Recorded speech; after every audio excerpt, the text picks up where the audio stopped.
ছোট মাছের অনেক ধরনের রান্নাই আপনারা খেয়ে থাকেন। আজ রান্নার নতুন রসায়নে দেখানো হবে পুঁটি মাছের টক ঝাল।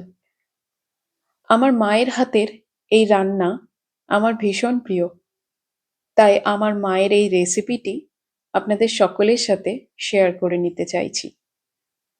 প্রথমে 250 গ্রাম মতন পুঁটি মাছকে ভালো করে ধুয়ে তাতে পরিমাণ মতন নুন হলুদ দেব এবং ভালো করে মাছগুলোকে মাখিয়ে নেব।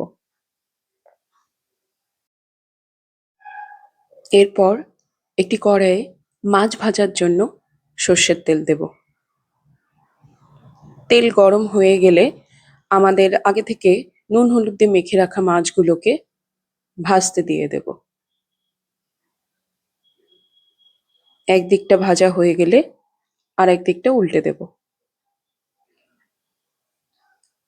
মাছ ভাজা হয়ে গেছে, এবার একটি পাত্রে তুলে নেব। মাছ ভাজা তেলে একটি শুকনো লঙ্কা, হাফ চা চামচ মতন পাঁচ ফোড়ন এবং হাফ চা চামচ মতন কালো সর্ষে ফোড়ন দেব। ফোড়নটা একটু ভাজা হয়ে গেলে এতে দেব 1 চা চামচ হলুদ এবং অল্প একটু গরম জল। জল দিলাম কারণ হলুদটা যাতে পুড়ে না যায়। এবার এতে এক এক করে 1 চা চামচ কাশ্মীরি লঙ্কা গুঁড়ো, কাঁচা লঙ্কা বাটা 1 চামচ, জিরে বাটা 2 চা চামচ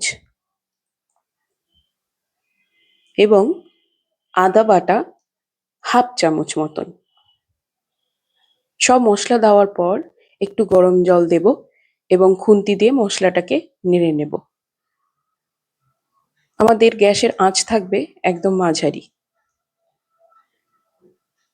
মশলাটা কষানো হয়ে গেলে এর মধ্যে দেব স্বাদ মতন নুন এবং আরও একবার জল দেব।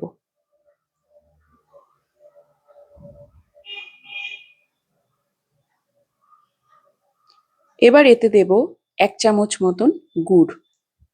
আপনারা চাইলে চিনিও দিতে পারেন।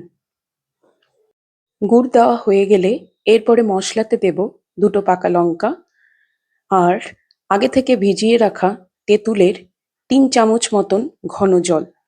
তেঁতুল জল দেওয়া হয়ে গেছে, এবার আস্তে আস্তে আমরা মশলাটা একটু নেড়ে নেব।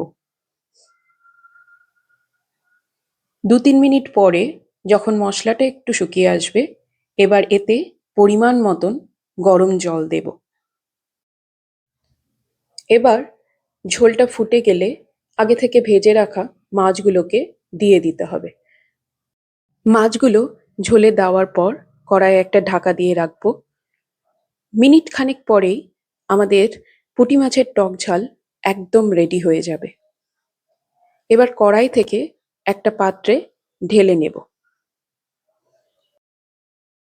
আজকে পুঁটি মাছের টক ঝাল রেসিপিটি আপনাদের কেমন লাগলো অবশ্যই আমাকে কমেন্ট করে জানাবেন এবং চ্যানেলকে লাইক, শেয়ার এবং সাবস্ক্রাইব করবেন। ধন্যবাদ।